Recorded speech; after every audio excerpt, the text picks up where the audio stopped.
puede decir: hermanos, sed imitadores de mí, y mirad a los que así se conducen según el ejemplo que tenéis con nosotros. O también lo dice en 1 Corintios 11, sed imitadores de mí, así como yo soy imitador de Cristo. Eso es una palabra inspirada. Eso no es cualquier frase que se le ocurra a alguien, sino que es una palabra que el Espíritu Santo pone en el corazón de este hombre.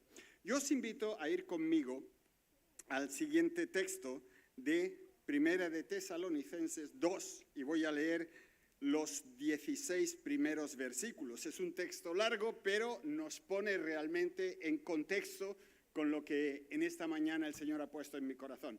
Y sabéis, hermanos, cuando hablamos de cómo servir a la iglesia, muchas veces es como blanco y negro. Lavarle los pies al otro, que aburrí, ¿no? Servir al otro, bueno, de acuerdo, pero ¿cómo se ve eso? ¿Cómo servir a la iglesia? Y yo creo que esta mañana el Señor tiene realmente, por medio del ejemplo de Pablo, un buen modelo para nosotros. Escuchemos lo que dice 2 Tesalonicenses 2. Y os ruego que pongáis atención a la palabra sabéis, ¿de acuerdo? Porque vosotros mismos sabéis, hermanos, que nuestra visita a vosotros no resultó vana, pues habiendo antes padecido y sido ultrajados en Filipo, como sabéis, tuvimos denuedo en nuestro Dios para anunciaros el Evangelio de Dios en medio de gran oposición. Porque nuestra exhortación no procedió de error, ni de impureza, ni fue por engaño, sino que, según fuimos aprobados por Dios, para que se nos confiase el Evangelio, así hablamos, no como para agradar a los hombres, sino a Dios que prueba nuestros corazones. Porque nunca usamos de palabras lisonjeras, como sabéis, ni encubrimos avaricia, Dios es testigo. Ni buscamos gloria de los hombres, ni de vosotros, ni de otros, aunque podíamos seros carga como apóstoles de Cristo. Antes fuimos tiernos entre vosotros, como la nodriza que cuida con ternura a sus propios hijos. Tan grande es nuestro afecto por vosotros que hubiéramos querido entregaros no solo el Evangelio de Dios, sino también nuestras propias vidas, porque habéis llegado a sernos muy queridos. Porque os acordáis, hermanos, de nuestro trabajo y fatiga, como trabajando de noche y de día, para no ser gravosos a ninguno de vosotros, os predicamos el Evangelio de Dios. Vosotros sois testigos, y Dios también, de cuán santa, justa e irreprensiblemente nos comportamos con vosotros los creyentes. Así como también sabéis de qué modo, como el Padre a sus hijos, exhortábamos y consolábamos a cada uno de vosotros, y os encargábamos que anduvieseis como es digno de Dios, que os llamó a su reino y gloria, por lo cual también nosotros, sin cesar, damos gracias a Dios de que cuando recibisteis la palabra de Dios, que oísteis de nosotros, la recibisteis no como palabra de hombres, sino según es en verdad la palabra de Dios, la cual actúa en vosotros los creyentes. Porque vosotros, hermanos, vinisteis a ser imitadores de las iglesias de Dios en Cristo Jesús, que están en Judea, pues habéis padecido de los de vuestra propia nación las mismas cosas que ellos padecieron de los judíos, los cuales mataron al Señor Jesús y a sus propios profetas, y a nosotros nos expulsaron y no agradan a Dios, y se oponen a todos los hombres, impidiéndonos hablar a los gentiles para que éstos se salven. Así colman ellos siempre la medida de sus pecados, pues vino sobre ellos la ira hasta el extremo. Hasta aquí la palabra del Señor. Queridos, si nos ponemos a pensar en Pablo, lo primero que se nos viene a la mente, pues, cómo funcionó, cómo fue su trabajo misionero. Viajó a pie miles de kilómetros, fundó un buen número de iglesias en situaciones muy complicadas, sufrió por el nombre del Señor, fue encarcelado, fue torturado, en fin, que no vamos a llegar a esa dinámica, pero nosotros no vamos a llegar a esa dinámica. Ya caminar nos cuesta. Yo prefiero ir en el coche los 200 metros que me separan de mi hijo. Ya os digo cómo están las cosas, ¿no? Es decir, a pie no le voy a ganar, ¿no? Pero, y ese pero marca un punto de inflexión en lo que es Pablo como gran apóstol, y ahora lo vamos a ver como un hombre de la iglesia, lo que hoy llamaríamos un miembro de iglesia. ¿Cómo funcionó Pablo siendo parte constituyente de las iglesias donde él estaba, o en concreto de esta iglesia? Y precisamente ahí sí que nos podemos identificar con él. Yo no me puedo identificar con Pablo de ir por todo el mundo predicando el evangelio, pero sí que me puedo identificar con él como miembro de una iglesia local. ¿De acuerdo? ¿Me habéis pillado la idea? Vale. Entonces, la pregunta reza: ¿qué nos enseña Pablo con respecto a nuestro papel en la iglesia local?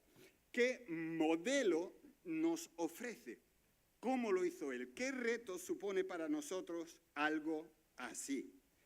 Es muy curioso que en el versículo 6 del primer capítulo dice: vosotros vinisteis a ser imitadores de nosotros y del Señor.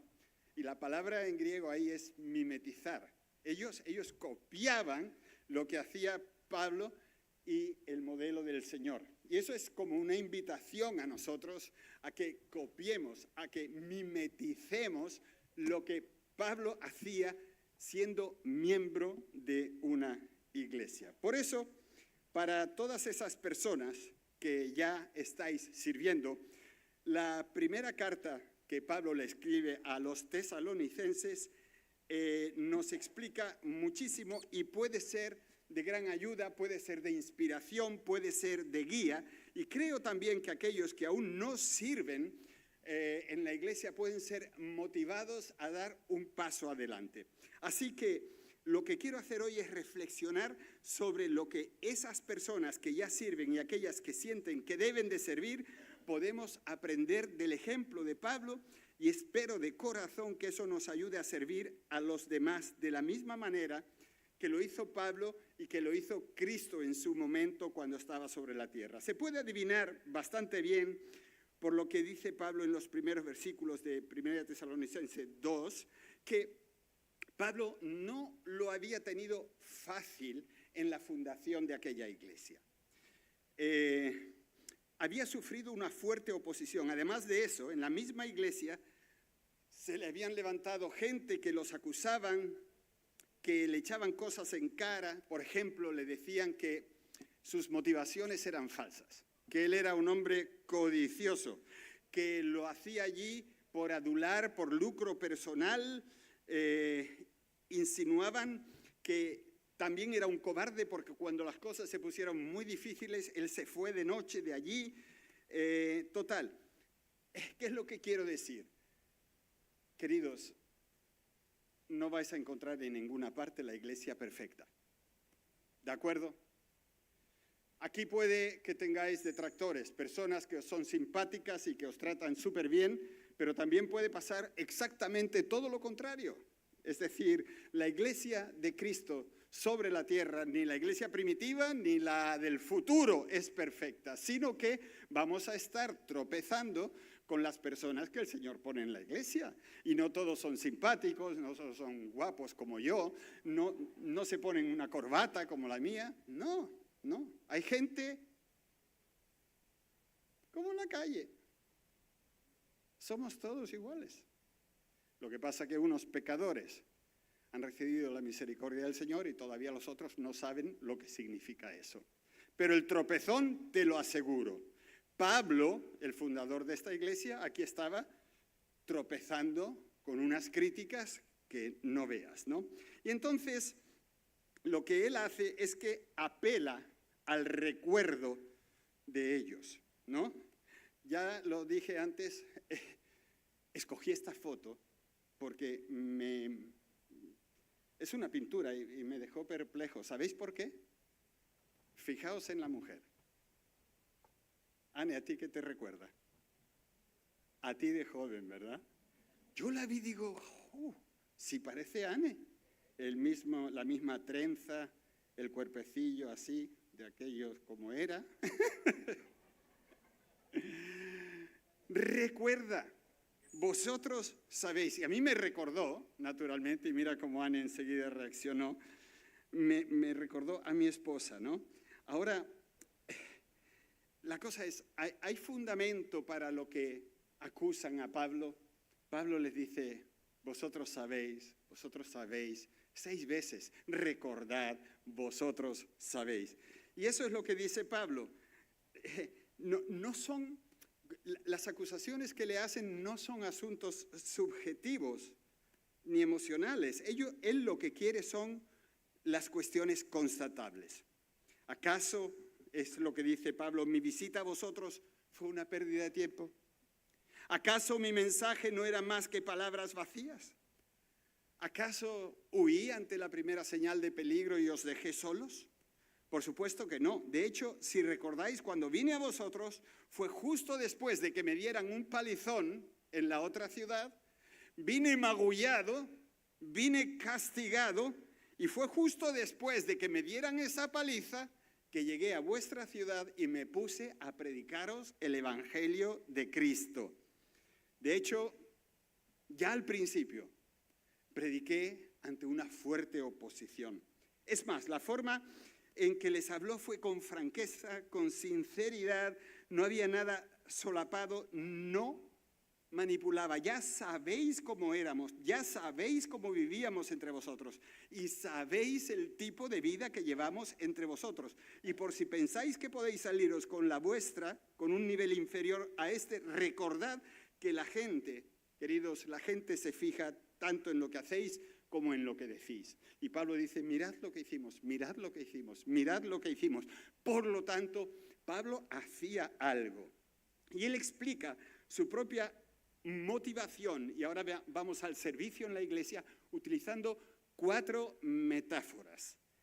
¿Qué es lo que él hace? En primer lugar, él se presenta como un administrador.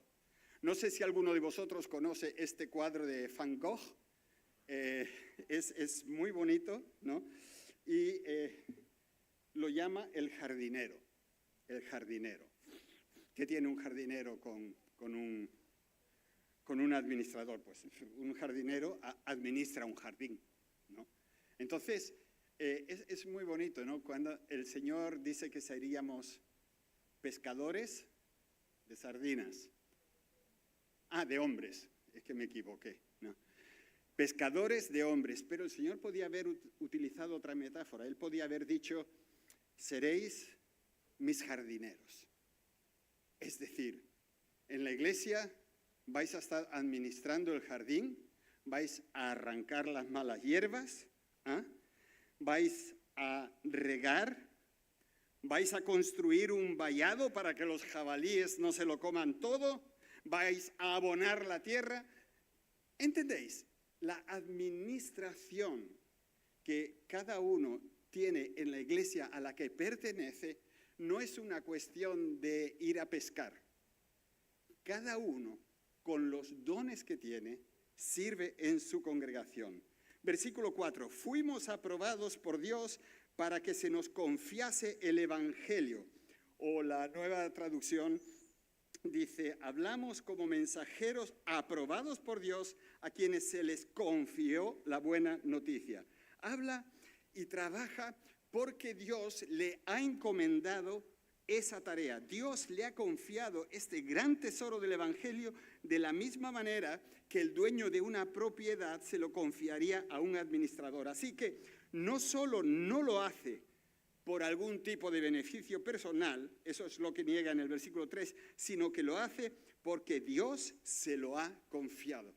Queridos, beneficio personal, ¿quién de vosotros va a tener un beneficio personal en la iglesia? No. Nosotros administramos el don que el Señor nos ha dado para bendecir a los demás, para que a los demás les vaya bien, no para que nosotros podamos desarrollar un ministerio, no para que nosotros podamos crecer. Esa no es la motivación. La motivación es que tú estás administrando un don X que el Señor te ha dado, lo estás administrando dentro de la iglesia para ser para los demás una bendición. Primera de Pedro 4:10. Cada uno, según el don que ha recibido, ministrelo a los otros como buenos administradores de la multiforme gracia de Dios. La idea es como que hay un aprendiz que está en los primeros años de su formación y es evaluado. Y al final dicen, lo hace bien, por lo tanto ahora no es un aprendiz, es un oficial. Cualquier médico tiene que hacer también su tiempo en el hospital para que lo reconozcan como médico. Cualquier maestro tiene que hacerlo también. Y cualquier cristiano tiene también que poner su don a disposición para ser aprobado y poder ser de bendición. Tienes que administrar aquello que el Señor puso en tu vida. Yo no sé si todos escucháis noticias, pero en estas últimas semanas es tremendo. Estamos siendo bombardeados por malas noticias. Parece que cada día explota una bomba informativa. Pues bien, esas malas noticias contrastan tremendamente con las buenas noticias de las que nosotros estamos encargados. Es decir, tenemos que anunciar al mundo que hay esperanza. Tenemos que anunciar al mundo que hay perdón. Tenemos que anunciar al mundo que hay vida eterna, que hay reconciliación. Y eso es un contraste tremendo. Imagínate que el Señor haya dicho que debes de administrar tu don. Y en vez de llamarte pescador, te llama carpintero. ¿Qué significa eso? Pues nos habla de que tenemos que medir lo que hacemos, tenemos que cortar por lo sano, lo que sobre va afuera, hay que cepillar para que la madera no te llene la mano de astillas, hay que lijar hasta que brille, hay que ponerle un líquido protector. Queridos, cada uno, según el don que tiene, debe de administrarlo para en la iglesia hacer aquello. Mira, estábamos cantando de que el Señor rompe cadenas. Pues a lo mejor el Señor le ha dado aquí a alguien el don de ¿cómo se llama? ¿Cómo lo llamaríamos? ¿De mecánico? ¿O de cómo son los que forjan? De herrero. A lo mejor tenemos un herrero espiritual que está aquí para romper cadenas. Entendedme, hay que administrar aquello que el Señor te ha dado con la intención de ayudar y de bendecir al otro. Eso es esencial. Así que el apóstol no está aquí buscando beneficio personal, sino que la verdadera vocación que tiene es la de complacer al Maestro, a Dios, que está continuamente poniendo a prueba su corazón. Fíjate, así hablamos, no, porque claro, el don de él no era romper cadenas, el don de él era anunciar el Evangelio. Dice, así hablamos no como para agradar a los hombres, sino a Dios, que prueba nuestros corazones. Ahí tú tienes que ver tu corazón y por qué lo estás haciendo, por costumbre, porque te lo piden, o es porque el Señor te ha puesto un tesoro en tu vida para que tú, por medio de ese tesoro, de ese don, puedas ministrar a los demás. Aquí también se habla de la necesidad de compartir el Evangelio en nuestra ciudad. Queridos, quizás estáis ya hartos de escuchar eso, pero hay una razón de peso por la que seguimos y seguiremos hablando de ello, y es que Dios nos ha confiado un mensaje, no solo a Pablo, sino también a nosotros. Cuando Jesús dijo a sus discípulos que fueran por todo el mundo y predicaran el Evangelio, también les dijo que enseñaran a los demás a obedecer todo lo que Él les había mandado. Y eso, por supuesto, incluía el mandato de ir por ahí, por todo el mundo. Así que nosotros también tenemos esa llamada, esa responsabilidad. Nosotros también somos administradores del Evangelio, administradores de aquello que decimos. Y no solo hablamos en la iglesia, sino que el mundo es nuestro campo. ¿Cómo puedes servir a la iglesia? ¿Cómo podemos hacerlo? Siendo buenos administradores del don que el Señor ha puesto en nuestras vidas. Y por supuesto, eso puede significar que Dios va a poner a prueba nuestros corazones? ¿Que vamos a tener problemas y dificultades? Pues sí, seguro que sí. Así que debemos de pensar en lo que vas a encontrar allí.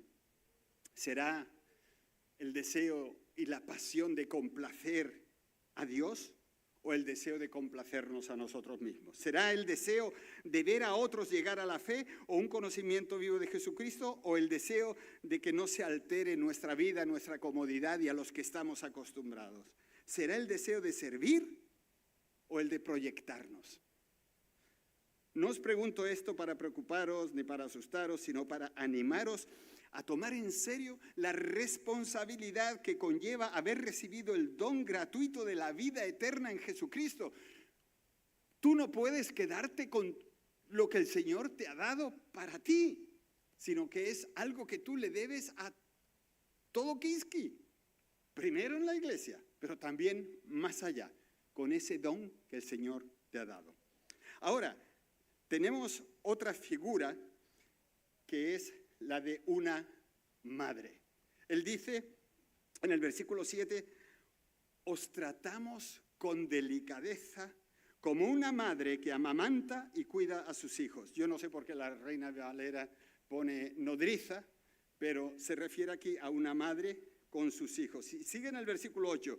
Tan grande es nuestro afecto por vosotros que hubiéramos querido entregaros no solo el Evangelio de Dios, sino también nuestras propias vidas, porque habéis llegado a sernos muy queridos. Quien sea madre sabe que si su hijo o su hija necesita cualquier cosa, se lo va a dar, incluso la propia vida. Incluso la propia vida. Y lo haríamos las madres y los padres con gusto, con tal de que nuestros hijos salgan adelante. Anne me hablaba el otro día de ciertas imágenes o fotos que vio en las que madres de muchas culturas de todo el mundo estaban protegiendo a sus hijos. Eran mujeres muy diferentes, muy dispares, pero ese acto de protección era algo muy precioso, indescriptible, ¿no? Y el apóstol dice, mira, yo soy para vosotros como una madre. Estoy dispuesto a dar mi vida por cada uno de vosotros. Queridos, eso es servir en la iglesia. Estar dispuesto a proteger al que es más débil que tú, al que lo necesita, al que lo está pasando mal, y tú te acercas a él o a ella como una madre y lo abrazas y le dices, oye, ¿qué pasa? ¿Qué necesitas? Te voy a dar lo que tengo, te voy a dar mi tiempo, te voy a dar mis recetas, te voy a dar mi cariño. De alguna manera, él lo trata como una madre, ¿de acuerdo? Yo dudo que se te ocurra alguien que cuide a un niño más que cuando lo amamanta, ¿verdad? Y el tipo de cuidado que una madre le da a su bebé es un cuidado desinteresado. ¿O habéis visto a una madre con un motivo oculto cuando le da la leche a su hijo? Se la voy a dar para que crezca y trabaje para mí. ¡Qué hambre! No hay ninguna sensación de que la madre vaya a sacar algo a cambio. De hecho, es precisamente la indefensión del bebé lo que hace que cuidarlo sea tan imprescindible. Hay una diferencia entre la forma en que ama a un bebé pequeño una madre y la forma en que lo amará con 16 años. ¿A que sí? ¿A que sí? Ambas serán ejemplos de amor maternal, pero en una se hará todo lo posible por satisfacer las necesidades del niño, mientras que cuando es mayorcito se le dirá al niño que madure y que empiece a comportarse como un niño de 16 años o que empiece a asumir responsabilidades por sí mismo. Pero él utiliza aquí el cuadro del bebé indefenso, del bebé indefenso. El otro elemento de esta imagen es que no se espera que una madre sea cuidada por su hijo. Más bien es al revés. Por eso Pablo se aseguró de no ser una carga para aquellos a quien ministraba. Trabajaba como fabricante de tiendas ¿no? Para mantenerse mientras predicaba el Evangelio o utilizaba los fondos que le enviaban otras iglesias para no tener que depender de los nuevos conversos para su sustento. Dice que él podría haber insistido en sus derechos como apóstol de Cristo, pero cambió esa autoridad por la dulzura de una madre. Y eso implicaba compartir no solo el apoyo económico, sino todo su ser, porque ellos les eran muy queridos. Mira, yo estaba ahora pensando, digo, sí, cuando utilizamos esta imagen de madre, una madre que cuida, una madre que amamanta, que protege, ¿cómo lo piensas tú? ¿Que a ti te cuidan así o que tú cuidas así? Hay una diferencia. Porque si tú dices, a ver, ¿quién me ha cuidado a mí como una madre? Pues oye, no, no es eso de lo que estamos hablando. Pablo lo hace, él lo hace. De lo que estamos hablando aquí es de que tú no eres el bebé, tú eres la madre. Tú eres la madre. Y lo que te tienes que preguntar no es ¿cuánta leche me han dado? Sino ¿cuánta leche he dado? No cuánto me han cuidado, sino cuánto he cuidado. Y la cosa cambia, porque la tendencia que tenemos es, vamos a ver dónde están las madres esas que me han cuidado. Ante todo el pastor como madre, pobrecito. Menuda prole. No, cada cual es madre dentro de una congregación. Y el Señor a veces te pone los bebés encima. Y eres tú el que tiene que amamantarlo, cuidarlo y protegerlo. Y no demandar que a ti se te amamante, se te cuide y se te proteja. Eso es otra historia. Claro, hay tiempos buenos, ¿no? Hay tiempos buenos y una de las satisfacciones más grandes en el ministerio cristiano es cuando tienes relaciones cercanas que desarrollas con las personas a las que estás ministrando. Algunos que ya tenemos experiencia, podríamos hablar de lo maravilloso que puede llegar a ser el compartir tu vida con alguien que antes ni siquiera conocías. Descubrir que el Señor pone amor en tu corazón, perdón. Mira, ¿quién ha cuidado ya de noche bebés, sea padre o madre? ¿Quién los ha cuidado? ¿Cuántas veces te han despertado? Miles. ¿Cuántas veces se han hecho caca cuando no debían? ¿Cuántas veces te han vomitado encima? ¿Cuántas veces, no? Anne en el campamento no durmió ni un minuto porque tenía cerca las nietas y las nietas te tienen en vilo. Hay momentos dulcísimos, queridos. El otro día estábamos en casa y sonó de nuevo el teléfono. ¿Y quién está en la otra punta? Alguien desde Florida, Estados Unidos, nos llama para decirnos que está cansado, que está pensando esto y lo otro. Algunos lo conocéis, Rafa, que vivió con nosotros durante un tiempo, ese chico venezolano que a lo mejor está escuchando el mensaje ahora. Rafa, si estás escuchando el mensaje ahora, fastídiate. La cosa es que es uno de esos regalos del cielo donde una persona que no conocíamos de repente es como un hijo y te cuenta sus cosas y cuenta contigo y escucha lo que tú le dices. Es algo absolutamente precioso. Los momentos lindos de ser padre, de ser madre en este caso. Y yo no sé si lo estáis captando, queridos, pero compartir la vida como una madre con su bebé, proteger al desvalido, al pequeño, es nuestra santa responsabilidad. Y esa era una parte integrante de la vida de iglesia de Pablo, el apóstol, al que debemos de imitar sin restar absolutamente nada. Por lo tanto, en primer lugar, su servicio en la iglesia era que administraba el don o los dones que el Señor le dio para la iglesia. Lo segundo, lo vemos que es como una madre cariñosa. Pero lo triste es malentender eso, queridos, porque, por ejemplo, cuando yo hablo de compartir el Evangelio, o la Biblia lo habla, muchas veces se nos viene a la cabeza compartir el Evangelio, bla, bla, bla, bla, bla, bla, bla. 4 leyes espirituales, caja roja, cosas por el estilo. No. Compartir el Evangelio es compartir la vida. Compartir la vida.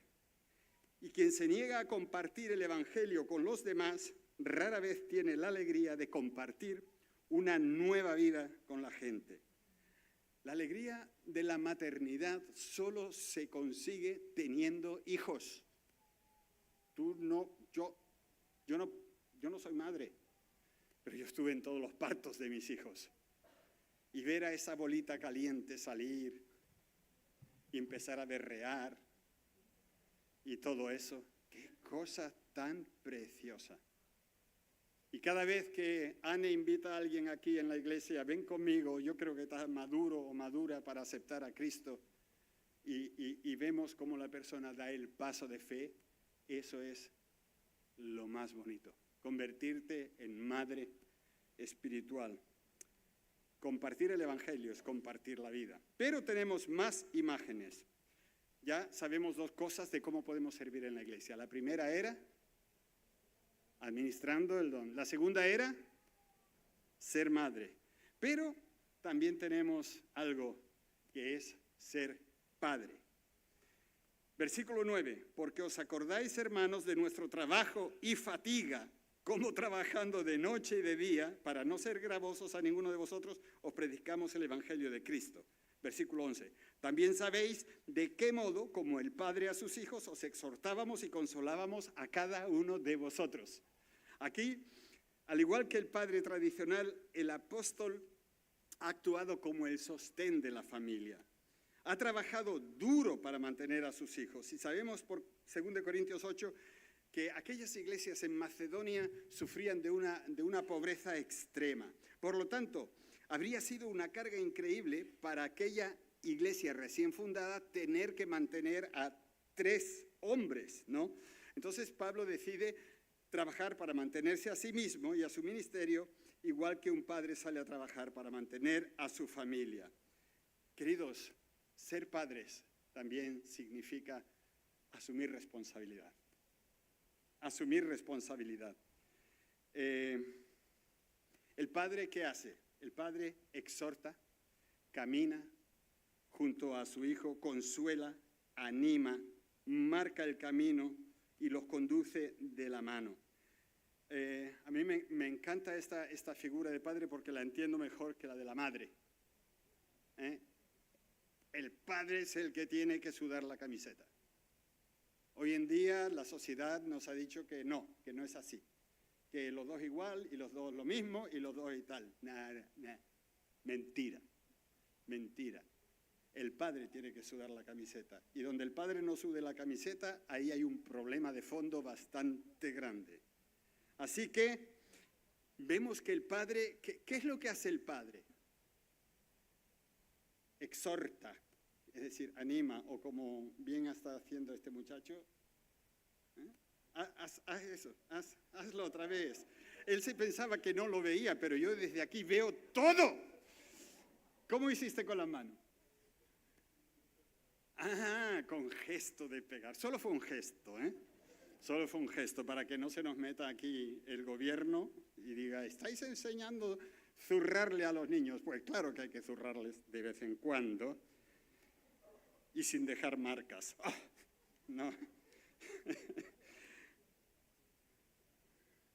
Un padre aporta, un padre guía, un padre anima, un padre cuida, un padre también protege. ¿Cómo puedes servir a la iglesia o a tu grupo en particular? Pues, oye, viviendo una vida íntegra, siendo ejemplo a los que te rodean. Y nuestra sociedad adolece de una enfermedad que se llama el padre ausente. El padre ausente trabaja tanto, el desgraciado, que no está nunca en casa. se va antes de que los hijos se levanten, porque tiene que trabajar. Al mediodía come en un restaurante porque la mujer no le cocina. Claro, está trabajando también. Y cuando viene a casa, los hijos están o enganchados al televisor o más bien al ordenador. Hola niño, ¿cómo te fue el día? Bien, adiós, pum, ya está, se acabó. Padre ausente. Yo me acuerdo de los paseos con mi padre. Mi padre me llevaba a pasear, me llevaba a coger burgados, a coger lapas, me paseaba por el puerto de Las Palmas, me enseñaba las últimas cosas técnicas que aparecían por allí y era mi padre. Simplemente era mi padre, ejercía de padre. Un padre tiene que cuidar, tiene que guiar, tiene que exhortar. Y estamos hablando aquí de la iglesia. Si el Señor te da un hijo espiritual, es tu responsabilidad santa de cuidarlo, vamos, como si fuera un jarrón de porcelana china. Cuidarlo, atenderlo, estar con él. Pero permitidme que pase a la metáfora final. Y es curioso, ¿no? Es curioso, queridos, aquí que Pablo es padre y madre. Padre y madre.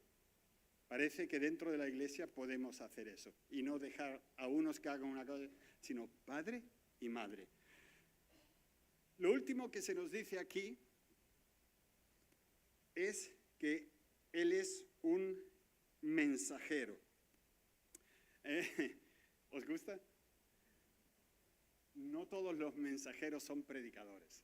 Así que olvídate, nadie te está diciendo que tienes que predicar de esta manera. De hecho, la palabra evangelio es una palabra que se utiliza para grandes eventos, para cosas realmente importantes. Así que cuando dice en el versículo 13, cuando recibisteis la palabra de Dios que oísteis de nosotros, la aceptasteis no como palabra humana, sino como lo que realmente es la palabra de Dios que también actúa en vosotros los creyentes. Pablo les está recordando que vino como mensajero de Dios, como profeta enviado por Dios, para traerles un mensaje impresionante, impresionante. Bueno, hoy en día también se trabaja desde casa, remoto. Nadie te está diciendo que cojas un cajón y te pongas en la calle principal a predicar, pero lo puedes hacer si quieres. Nada en contra, hasta te regalo el cajón, si quieres hacerlo, no hay problema con eso. Pero en remoto, ¿quién de vosotros trabaja en remoto? La mayoría trabajan como una moto, pero no en remoto. ¿Quién de vosotros por lo menos una vez por semana está en las redes sociales? Venga, sed sinceros. Ya ahí está el 89% de la iglesia.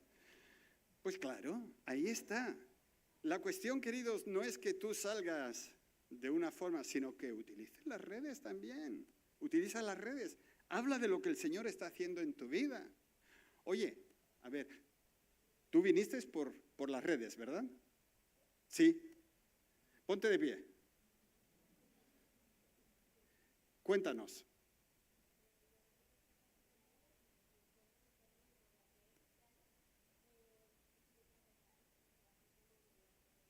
Muy bien, gracias. Gracias. Fijaos. Y podríamos hablar de un chico que viene al seminario aquí por las noches, que quien lo llevó a la iglesia fue la IA. ¿Y quién se asombra de que la IA te lleve a la iglesia? La Biblia lo dice. ¿No lo habéis oído nunca? Jesucristo habla de la IA. Él dice, si vosotros no hablaréis, las piedras hablarían. ¿Y qué es la IA? Silicio puro, una piedra. Y hoy en día, hasta la IA está hablando de Cristo. ¿Os parece raro que en Madrid hace poco se reunieran 35.000 personas en el estadio del Atlético Madrid para alabar a Dios? Y estos días 30.000 más. Dios está haciendo algo. Y no lo está haciendo porque salgamos todos a la calle a predicar. Las redes están haciendo un trabajo impresionante. Tú puedes desde tu casa hacer algo tremendo. Y eso se lo digo ante todo a los jóvenes. Así que ya sea que te veas a ti mismo como un administrador de un don concreto, de un gran tesoro, o que te veas como una madre que cuida, alimenta y cría a sus hijos, que te veas como un padre que provee, enseña, anima y exhorta a sus hijos, o que vivas como un mensajero que anuncia grandes noticias de un rey, ¿sabes? Eso que ves aquí, eres tú en la iglesia. Son tus posibilidades. Este es el ministerio de la iglesia. ¿Cómo servir en la iglesia? Así, así. Y para ello tú no necesitas que te saquemos aquí y oremos por ti. Tú no necesitas que nadie lo reconozca. Tú simplemente lo haces delante del Señor, que es el que examina los corazones. Y simplemente tienes que examinarte a ti mismo y a ti misma y decir, Señor, ¿dónde estoy yo en esa movida? ¿Dónde estoy yo en esa posibilidad? Y queridos, yo no sé si todos los que estáis aquí sois de Cristo ya o estáis buscando el camino. Sea como fuese, el Señor te ha traído aquí porque quiere ponerte dentro de una familia que te cuide, que te ayude, que te proteja, no de la forma que a ti te gustaría, sino como el Señor va dando. Y aquí vienes a que te partan la cara, a que te despeinen. Aquí vienes a que te cuestionen y a que te digan cosas que tú no quieres escuchar. Pero es el invento del Señor para hacer de tu vida algo precioso, algo con un objetivo claro y algo que produzca para la eternidad. Que no se quede en esto aquí, sino que sea impactante en la eternidad. Y cuando tú estés allí en la eternidad y veas el fruto de tu vida y de tu trabajo, el gozo va a ser inmenso, el gozo va a ser tremendo. Y cuando lo veas aquí, lo mismo. Vas a alabar al Señor y adorarle porque tuvo misericordia de ti y te partió el brazo. O te partió el cerebro para que comprendieras el tremendo amor y el por qué Él nos pone siempre en una iglesia que es imperfecta, que está necesitada, que falla. El Señor bendiga su palabra en vosotros y que vosotros seáis responsables. Primero, ¿qué era lo primero? Administrando. Lo segundo, siendo madres. Lo tercero, y lo cuarto, que el Señor os bendiga. Amén. Amén.